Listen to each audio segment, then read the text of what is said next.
స్వర్ణోదయదీప్తిం అఖిల భువన చైతన్య ప్రసారం. నమస్కారం. మన ధర్మం కార్యక్రమానికి స్వాగతం. ఇవాళ మన ధర్మం కార్యక్రమంలో మన ధర్మ సందేహాలను నివృత్తి చేసేందుకు మనతో పాటు ఉన్నారు ఆచార్య శ్రీ కాకునూరి సూర్యనారాయణమూర్తి గారు. గురుగారు నమస్కారం. నమస్కారం అమ్మాయి. గురుగారు, పురాణాలు అనేవి వేదంలో ఒక భాగం కావా? పురాణాల ప్రశస్తి ఏమిటి? వేదం వేరు, పురాణం వేరు. ఆర్ష విజ్ఞానం వేద సమం అన్న అధికారాన్ని శ్రీరామాయణానికి మాత్రమే గుర్తించింది. అలాగే భారతాన్ని కూడా పంచమ వేదం అని కీర్తించింది. వేదాలలో అన్నప్పుడు బహువచనంగా మారింది.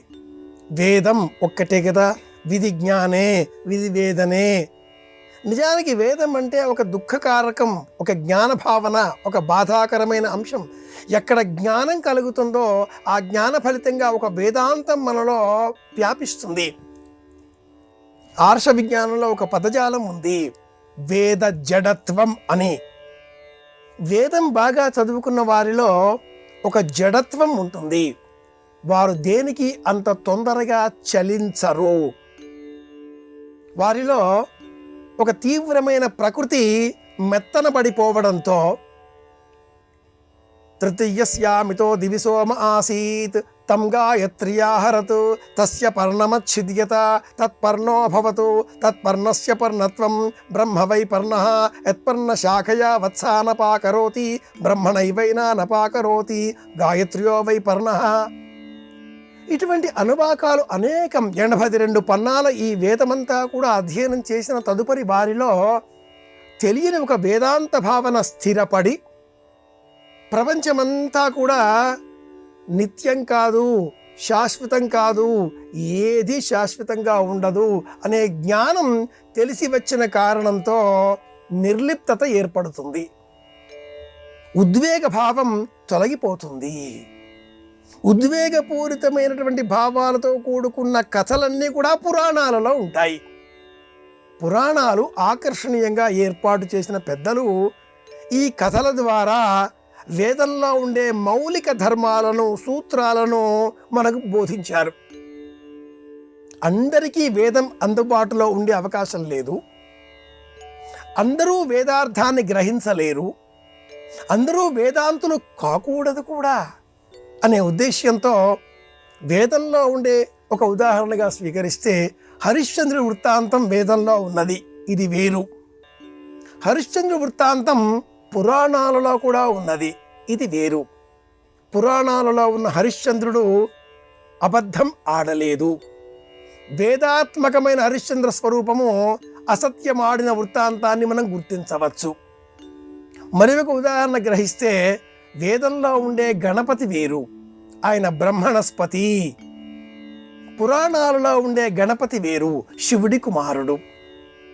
వేదార్థాన్ని మనం గుర్తించినప్పుడు వేదార్థం ప్రకారంగా ఉండే నారదుడి స్వరూపం ఉత్తమోత్తమైన స్వరూపం. వేద సమంగా చెప్పబడ్డ శ్రీరామాయణంలో ఆ నారదుడు తపస్వి, నిరంతరం తపస్సు ప్రామాణికంగా, తపస్సే ధ్యానంగా, తపస్సే జ్ఞానంగా బ్రతికే మహానుభావుడు. పురాణాలలో ఉండే నారదుడు లోక ప్రయోజనం కోరినప్పటికీ కలహ భోజనుడు. కనుక వేదం వేరు, పురాణాలు వేరు. పురాణాలు 18 ఉపపురాణాలు, 18 ఉపోపపురాణాలు, ఇలా 54 పురాణాలుగా, ఇవి కాకుండా అనేకం ఈనాటి కాలంలో కురపురాణాలుగా, సూతపురాణాలుగా అనేకంగా వ్యాపించిన నేపథ్యంలో పురాణాలలో ఉండే కథనాలు జాతిని ఎప్పటికప్పుడు ఆయా కాలధర్మాలకు అనుకూలంగా మార్పు వచ్చే సమయంలో హెచ్చరికలు జారీ చేస్తూ ఉంటాయి.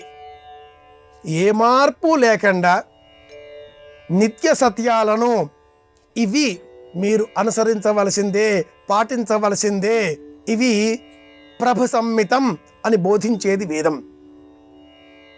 ఇది మిత్ర సంహితం అని బోధించేది పురాణ విజ్ఞానం. కనుక రెండూ ఒకటి కావు. కానీ వేదంలో ఉండే కథలను స్వల్పంగా స్వీకరించిన పురాణ విజ్ఞానం, అందులో ఉండే ధర్మాలను ఈ కథలను పెంచి పోషిస్తూ ముందు వెనక ఉపకథలు ఉపోపకథలుగా నక్షత్రాలకు ప్రతీకాత్మకంగా ఉండే వైజ్ఞానిక అంశాలను కథలుగా మార్చి ఋషి పరంపర మనకిలా ఆ విజ్ఞాన సారాంశాన్ని అందించింది.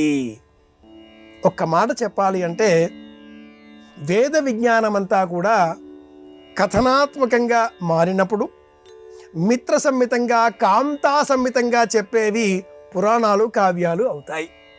వేదం శాస్త్ర సంహితం ప్రభు సంహితం కాబట్టి ఏతదను శాసనం ఏవముపాసితవ్యం ఏవముచైతదుపాస్యం. రెండో మాట లేదు, పాటించి తీరాలి అంతే అని చెప్పేది వేదం. పర్వాలేదు అట్లా కాకపోతే ఇట్లా కూడా చేయండి అని చెప్పేది పురాణం. ఇది విషయం. గురువుగారు, సూర్యుడు మనకు ప్రత్యక్ష దైవం. అయితే ఉదయించే సూర్యుడిని చూసి నమస్కరించుకోవాలని కొందరు, చూడకూడదని మరికొందరు అంటారు. ఇందులో ఏది నిజం? ఉదయించే సూర్యుడిని చూడకూడదు. ఇది వేద విజ్ఞానం బోధించేటటువంటి ధర్మశాస్త్ర రహస్యం.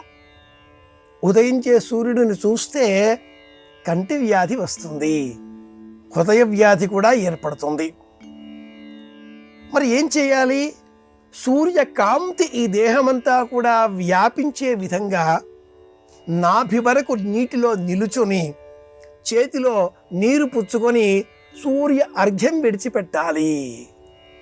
సహ వై దేవానాం చాసురాణాం చ యజ్ఞో ప్రతతావాస్తాం భజగ్గు స్వర్గం లోకమే ఏష్యామ భజమే ఏష్యామ. ఈ అనువాకంలో వేదంలో ప్రత్యేకంగా చెప్పబడ్డ మంత్రభాగం ఇది.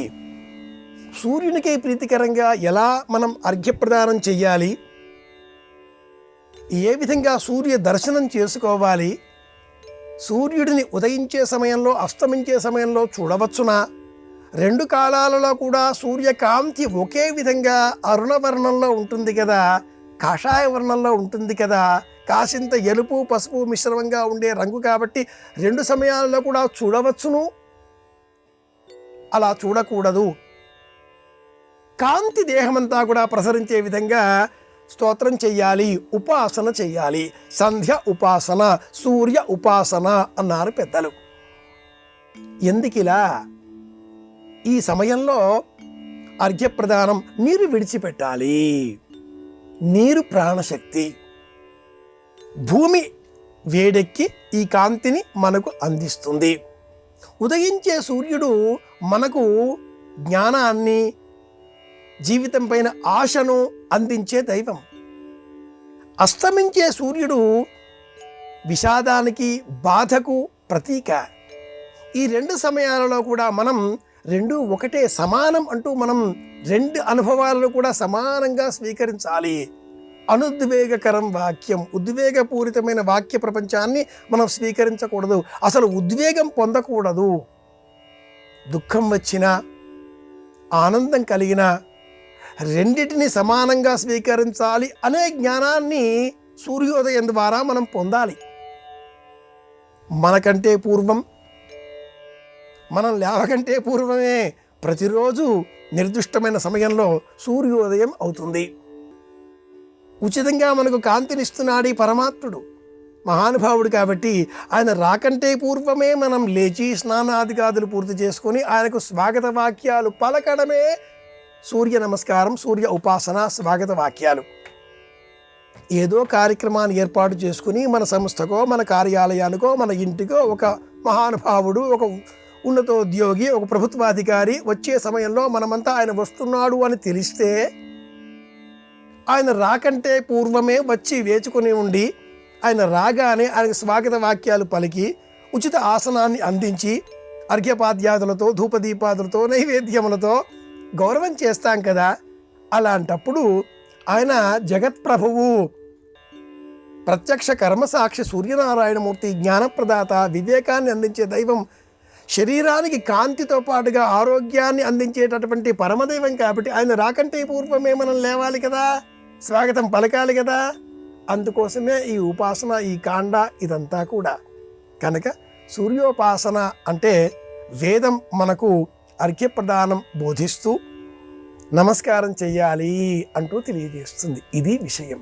గురువుగారు, సూర్య నమస్కారాలు అనేక విధాలు, అందులో ఒక కాలుపై నిలబడి చేసేటువంటి విధానం కూడా ఉంది కదా, ఇలా చెయ్యొచ్చా? చెయ్యకూడదు. ఇది తామసిక గుణాన్ని పెంపొందిస్తుంది. సూర్యోపాసన రజోగుణాత్మకమైనదిగా భావించి ఆచరించేటటువంటి వారు ఇలా ఒకే పాదంపై సూర్య నమస్కారాలు చేయడం, ఇవి 72 నమస్కారాలు త్రిచ విధానంతో కలుపుకొని అరుణంలో ఉండే 132 పనసలను కూడా మేళవించుకొని ఆ అరుణంలో ఉండే అనువాకాలలో ఒక్కొక్క అనువాకానికి నమస్కారం చేస్తూ 12 నెలలకు మళ్ళీ వీటిని పునః విభజించి మిత్ర, రవి, సూర్య, భాను, ఖగ, పూష, హిరణ్యగర్భ, మరీచి, ఆదిత్య, సవిత్రు, అర్క, భాస్కరులు అన్న పేరిట 12 నామములతో స్తోత్రం చేస్తూ 72 నమస్కారాలు చేసే క్రమాన్నే సూర్య నమస్కారాలు అంటుంది వేద ధర్మం. లౌకికంగా మనం 12 నమస్కారాలు చేస్తూ ఉంటాం. ఇవి సాధారణంగా మనం పాటించేటటువంటి సూర్య నమస్కారాలు. అయితే ఈ నమస్కారాలు చేసే సమయంలో మనం సూర్య భగవానుడిని చూస్తూ ఎదరగా ఉండి నమస్కారాలు చేయడం, లేదా ఒక్క కాలిపై నిలిచిన నమస్కారం చేయడం తీవ్రతను సూచించేటటువంటి పద్ధతులు. సర్వే సర్వులకు అందరికీ ఈ సాధ్యం కాని అంశాలు అవుతాయి. దేవతారాధన ఎప్పుడూ కూడా సత్వగుణాన్ని పెంపొందింపజేసేదిగా ఉండాలి. అంతేగాని నీవు ఇస్తావా ఇంకేమైనానా అంటూ భగవత్ తత్వాన్ని సాధించే విధంగా ఉండకూడదు. తీవ్రమైన సూర్యోపాసనలో, అపురూపమైన కొన్ని తంత్ర మార్గాలలో సంతాన క్షేమం కోరి, సంతానం కలగాలి అనేటటువంటి కాంక్షతో మిరియపు గింజలను పొడి చేసి నీటిలో కలిపి ఆ మిరియపు గింజల నీటిని చేతబుచ్చుకొని సూర్య నమస్కారాలు చేస్తూ ప్రత్యేకంగా అరుణపారాయణం చేసి అనంతరం ఆ మిరియపు గింజల పొడితో కూడుకున్న ఆ నీటితో శివాభిషేకం నిర్వహిస్తే సత్సంతానం కలుగుతుంది. ఇది కూడా తామసం. సంతానం కలుగుతుంది అంటూ శాస్త్రం చెబుతుంది నమ్మకంతో. ఇది ఎంత తీవ్రమో ఒంటికాలిపైన నిలుచొని సూర్య నమస్కారాలు చేయడం కూడా అంతే తీవ్రమైనది. సూర్య యంత్రాన్ని ఈనాటి కాలంలో చాలా పెద్దదిగా ముగ్గు వల వేసి ఆ ముగ్గు ఎదరగా సాధకుడు ఒంటికాలిపై నిలుచొని నమస్కారాలు చేస్తూ ఉంటే ఇతరులంతా కూడా చూచి ఆనందించడం బహుళంగా మనం గమనిస్తూ ఉన్నాం. సూర్య నమస్కారాలను ఇలా ఆచరించమని సనాతన ధర్మం బోధించదు, ప్రాచీనులు అంగీకరించిన అంశం కాదు. సూర్య నమస్కారాలు ఎల్లప్పుడూ సత్వగుణాన్ని పెంపొందింపజేసేవిగా మాత్రమే ఉండాలి. ఇది ప్రధానం. గురువుగారు, మరి సూర్య నమస్కారాలు అనేవి యోగ శాస్త్ర సంబంధితమైనవా లేకపోతే ఆధ్యాత్మిక జ్ఞాన సంబంధితమైనవా? సూర్య నమస్కారాలు చేయటానికి శరీరం సహకరించినప్పుడు ఏం చేయాలి, ఎలా చేయాలి? సూర్య నమస్కారములు అనగానే ఇలా 2 చేతులు జోడించి నమస్కరించడమే సరి. ఇది కూడా సూర్య నమస్కారమే అవుతుంది. సూర్య నమస్కారాలు అనగానే నేటి కాలంలో ఎదరగా ముందు నిలుచొని 2 చేతులు జోడించి స్వామిని చూచి నమస్కరించి ఈ 2 చేతులు శిరస్సు పైకి తీసుకువెళ్ళడం, మళ్ళీ హృదయం వద్దకు తీసుకురావడం, నేలకు తాకించడం, ముందు కుడికాలు ఆ వెనక ఎడమకాలు శరీరానికి దూరంగా తీసుకువెళ్ళడం, నేలపైన బోరగిలా పడుకోవడం, 2 చేతులు దేహానికి దూరంగా దీర్ఘంగా తీసుకువెళ్ళడం, నేల మీదే బారుగా, అనంతరం ముందు కుడి చెయ్యి మళ్ళీ ఎడమ చెయ్యి శరీరానికి హృదయానికి దగ్గరగా తీసుకురావడం, పాదములను మళ్ళీ ఈ చేతుల వద్దకు తీసుకురావడం, నిటారుగా నిలిచోవడం, ఇలా 12 విభాగాలతో ఒక నమస్కారం మనం చేస్తూ ఉన్నాం. ఇది పతంజలి మహర్షి బోధించిన యోగశాస్త్ర సంబంధితమైనటువంటి ఒక ఎక్సర్సైజ్ అని కూడా అనేకులు అంటూ ఉంటారు. యోగా అనగానే ఎక్సర్సైజ్ అనే ఆలోచన మనలో స్థిరపడిపోయింది. మహర్షి చెప్పిన యోగా ఇది కాదు. యుగ్మము అంటే 2, యోగము అంటే రెండింటి కలయిక. శరీరాన్ని ఇలా మనం మలచి నమస్కరిస్తూ ఈ శరీర సంబంధంగా చేసే నమస్కారములలో ఆత్మను ఆరోపిత చేయడమే, ఆత్మ ఉనికిని గుర్తించడమే నిజమైన యోగా. ఏది ఆలోచించకుండా శరీరంతో చేసే ఉపాసన భౌతికమైన మార్గంలో ఉండగా, ఈ శరీరంతో చేసే నమస్కారాలలో కూడా దేహమంతా కూడా సూర్యకాంతి నిక్షిప్తం చేసుకుంటున్నాను. ఆర్ష విజ్ఞాన పరంపరా ఫలితమైన సౌర జనిత ఆరోగ్యం నాకు లభిస్తున్నది. సూర్యుడు అందించే ఈ జ్ఞానం, ఆరోగ్యం రెండింటి ద్వారా నేను మరింత ధర్మబద్ధంగా జీవితాన్ని గడపగలుగుతాను అంటూ రెండింటి కలయికగా, అంటే ఒకవైపు ఆధ్యాత్మికత, మరొక వైపు యోగశాస్త్ర ప్రావీణ్యము, రెండింటి కలయిక సూర్య నమస్కారం. అలా కాక ఊరికే చేస్తే అది వట్టి శరీరపు కదలికలుగా మనం గుర్తించవలసి ఉంటుంది. ఈనాటి కాలంలో సినిమా ప్రపంచంలో నృత్యం చేసే వేళ ఆ నృత్యాన్ని బోధించే శిక్షకుడికి ఒక పేరుంది, కొరియోగ్రాఫర్ అంటూ ఉంటారు. ఈ కొరియోగ్రాఫర్లు 1 2 3 4 1 2 3 4 అంటూ ఉంటారు. ఆ సమయంలో నృత్యం చేసే వ్యక్తి సుశిక్షణ పొందిన కారణం చేత 1 2 3 4 అంటూ కదిలిస్తూ ఉంటాడు. ఇందులో దృష్టి ఈ దేహపు కదలికల మీదనే ఉంటే ముఖంలో చిరునవ్వు ఉండదు, కళ ఉండదు, అభినయం ఉండదు. కేవలం చెప్పింది చెప్పినట్లుగా 1 2 3 4 1 2 3 4 ఇలా చేస్తే కనిపించే ఎక్సర్సైజ్ అవుతుంది. ఇలా కాకుండా అందులో నటన, అభినయం, ఆత్మ ఉనికి, చిరునవ్వు ఇవన్నీ ఉంటే అది ఉత్తమమైనటువంటి నటన, నృత్యము అంటారు కదా. ఇది ఎలాగో ఆధ్యాత్మికపరమైన ఆలోచన, భౌతికమైన శరీర విన్యాసం రెండు కలిపితే చేసేదే సూర్య నమస్కారం. ఇలా చేసే నమస్కారాన్నే ఆ సూర్యుడు స్వీకరిస్తాడు, ఆరోగ్యాన్ని అందిస్తాడు. గురువుగారు, కర్మసాక్షి అని సూర్యుడికి పేరు. హిందూ ధర్మం చెప్పే కర్మ సిద్ధాంతం సూర్యుడి గురించి బోధిస్తుందా? కర్మసాక్షి సూర్యుడు, కర్మ సిద్ధాంతం జీవుడి వేదన. సూర్యుడు దైవం, జీవుడు నరత్వం. ఈ దేహాన్ని పొందిన అనంతరం దేహంతో మనం చేసేటటువంటి వివిధ కర్మలు మనకొక ఫలితాన్ని శాసిస్తాయి. మనం చేసిన కర్మఫలం మనం అనుభవించక తప్పదు. మనం చేసిన కర్మలన్నింటికీ కూడా సాక్ష్యం ఎవరు? సూర్యుడే సాక్షి. సూర్యకాంతి పరోక్షంగా చంద్రుడు స్వీకరించి, చంద్రుడు మనకు ఆహ్లాదకరమైన వాతావరణాన్ని,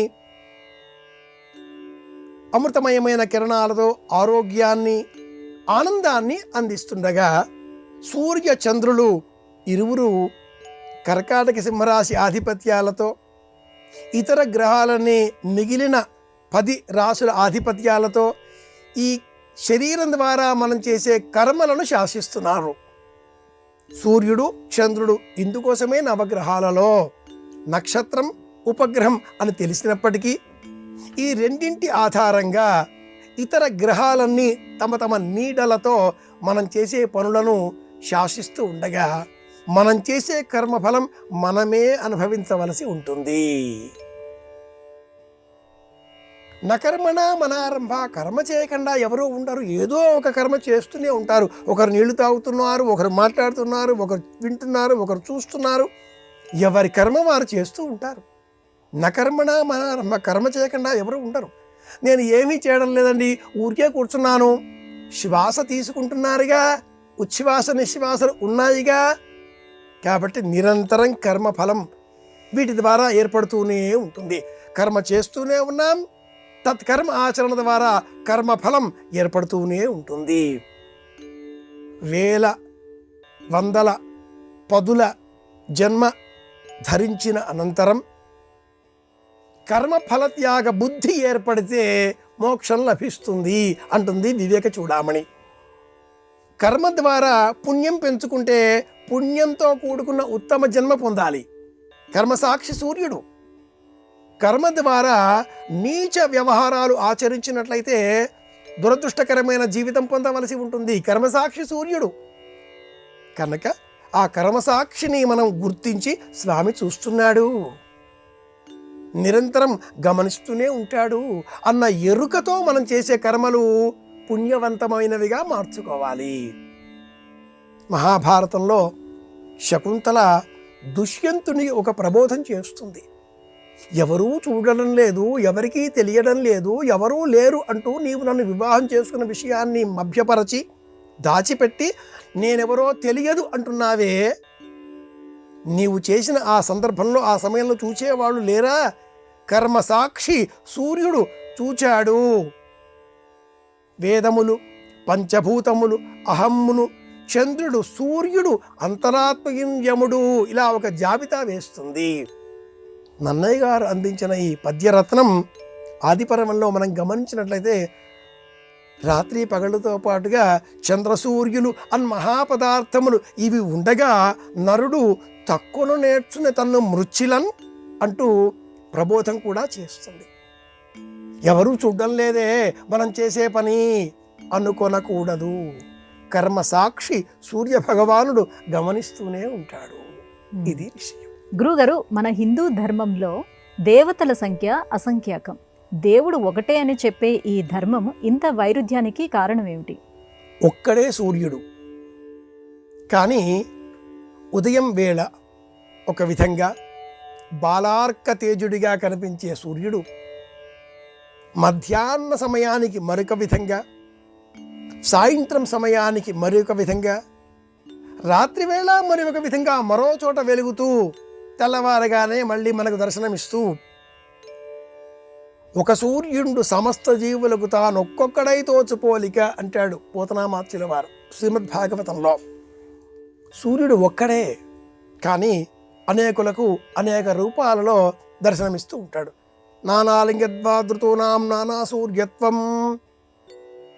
ఒక్కొక్క ఋతువులో సూర్యకాంతి ఒక్కొక్క విధంగా దర్శనమిస్తుంది. కాబట్టి ఆయా కనిపించే సూర్యకాంతికి వేరు వేరు పేర్లు. సులభమైన ఉదాహరణ మాట్లాడుకుంటే, ఒక వ్యక్తి ఇల్లాలకి భర్త, కొడుకుకు తండ్రి, అధికారికి ఉద్యోగి, తండ్రికి కుమారుడు, సోదరికి అన్న, ఇంటికి యజమాని, వాహనం నడిపే సమయంలో రథసారథి. వ్యక్తి ఒక్కడే, భిన్న భిన్న నామాలు. వ్యక్తి ఒక్కడే, కానీ కోపం వచ్చినప్పుడు ఆగ్రహంతో, ప్రేమ కలిగినప్పుడు అనుగ్రహంతో, సమయాన్ని సందర్భాన్ని అనుసరించి భిన్న భిన్న ప్రకృతులతో మాట్లాడుతూ ఉంటాడు. హిందూ ధర్మం ఈ విషయాన్నే మనకు ప్రస్తావన చేస్తూ దైవం ఒక్కటే, కానీ అనేక నామాలు, భిన్న భిన్న నామాలతో మనం ఆ దైవం ఉనికిని గుర్తించాలి అంటూ బోధించింది. ఏకం సత్ విప్రా బహుధావతం యజ్ఞం యమమ్మ తరిష్వా నమాహో అన్న ఋగ్వేద మంత్రంలో ఉండే ప్రధాన అర్థం ఇదే. చూడ్డానికి భిన్నత్వం కనిపించినప్పటికీ ఆర్ష విజ్ఞానం ప్రపంచంలో హిందూ ధర్మం మాత్రమే దేవుడు ఒక్కడే అన్న సత్యాన్ని ఇంత నిష్కర్షగా, నిక్కచ్చిగా దైవం చిరునామాతో సహా తెలియజేసింది. ఇది విషయం. గురుగారు, ఇవాళ మన ధర్మం కార్యక్రమంలో మాకు వచ్చినటువంటి ఈ ధర్మ సందేహాలన్నీ కూడా నివృత్తి చేసినందుకు ధన్యవాదాలండి. కృష్ణార్పణం. ఇది ఇవాళ మన ధర్మం కార్యక్రమం. రేపు మన ధర్మం కార్యక్రమంలో మళ్ళీ కలుసుకుందాం. నమస్కారం. ఈ కార్యక్రమాన్ని తిరిగి చూడాలనుకుంటే www.youtube.com/@ETV Life Spiritual లో చూడవచ్చు.